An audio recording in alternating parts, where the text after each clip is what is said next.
नमस्कार बंधुरा welcome to SD unique sports. तो आईपीएल मेगा অকশনের সেকেন্ড মার্কি সেটটাও কিন্তু আমরা দেখে ফেললাম। সেখানে কলকাতা দুজন প্লেয়ারকে টার্গেট করেও শেষ পর্যন্ত নিতে পারলো না। হাতে যেরকম টাকা ছিল দুজন প্লেয়ারকেই কিন্তু নিতে পারতো, কিন্তু কি করতে চাইছে কলকাতা সত্যি বোঝা যাচ্ছে না। কেএল রাহুলকে ক্যাপ্টেন্সি ম্যাটেরিয়াল হিসাবে, উইকেট কিপার ব্যাটসম্যান হিসাবে, ওপেনার হিসাবে কিন্তু অবশ্যই ভাবা দরকার ছিল এবং কেএল রাহুলের পিছনে কলকাতা যাবে তোমাদের জানিয়েছিলাম।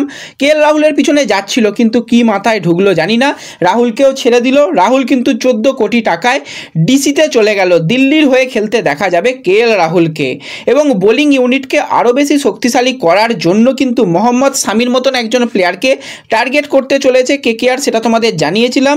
মোহাম্মদ শামির পিছনেও যাচ্ছিল, একদম শেষ মুহূর্তে গিয়ে মোহাম্মদ শামিকে কেন হাতছাড়া করলো জানি না। একদম ক্লোজ হয়ে গিয়েছিল, মনে হয় 9.5 কোটি টাকা পর্যন্ত গিয়েছিল, সেখানে গিয়ে 10 কোটি টাকায় বাজিমাত করে দিল হায়দ্রাবাদ। 10 কোটি কেন, 12 কোটি টাকা পর্যন্ত মোহাম্মদ শামির পিছনে যেতে পারতো কলকাতা। তো মোহাম্মদ শামিকেও কিন্তু হাতছাড়া করলো। তারপর কিন্তু ডেভিড মিলার এসেছিল। ডেভিড মিলারের দাম খুব একটা বেশি হবে না, আমরা বুঝতেই পারছিলাম। তো ডেভিড মিলারকে কিন্তু 7.5 কোটি টাকা দিয়ে লখনৌ সুপার জায়েন্ট তারা দলে নিয়েছে। কিন্তু যেই প্লেয়ারটা বেশ ভালো টাকা কামিয়ে চলে গেল সেটা হচ্ছে যুজবেন্দ্র চাহাল। তো চাহাল কিন্তু 18 কোটি টাকা, বেশ ভালো টাকায় কিন্তু চাহাল পেয়েছে। 18 কোটি টাকায় কিন্তু পাঞ্জাব কিংসে যাচ্ছে এবার চাহাল। এবং মোহাম্মদ সিরাজকে যে আরসিবি ফেরাবে না তোমাদের বলে দিয়েছিলাম, তো মোহাম্মদ সিরাজকেও কিন্তু আমরা এবার দেখতে পাবো গুজরাট টাইটান্সের হয়ে। মোহাম্মদ সিরাজের পিছনে সিএসকে চেষ্টা করলেও কিন্তু মোহাম্মদ সিরাজের গিয়ে শেষ পর্যন্ত তাকে নিল না, কেন জানি না নিল না। রাহুলকেও চেষ্টা করলে সিএসকে নিল না। তো মোহাম্মদ সিরাজকে কিন্তু 12.25 কোটি টাকা দিয়ে গুজরাট টাইটান্স দলে নিয়েছে।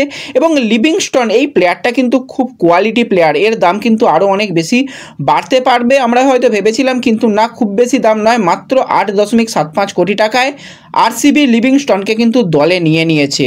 তো এই পর্যন্ত টোটাল 12 জন প্লেয়ারের অকশন হলো। সেখানে পরপর প্লেয়ারগুলোর বলে দিচ্ছি।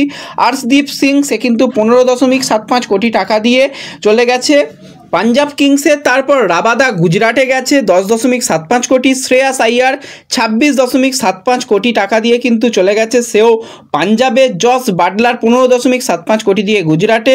মিচেল স্টার্ক 11.75 কোটি দিয়ে দিল্লিতে।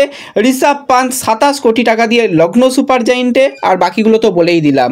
তো ভিডিও ভালো লাগলে লাইক শেয়ার করে নিও, চ্যানেলে প্রথমবারের জন্য এলে চ্যানেল সাবস্ক্রাইব করে নিও। তো দেখা হবে পরবর্তী ভিডিওতে, ধন্যবাদ।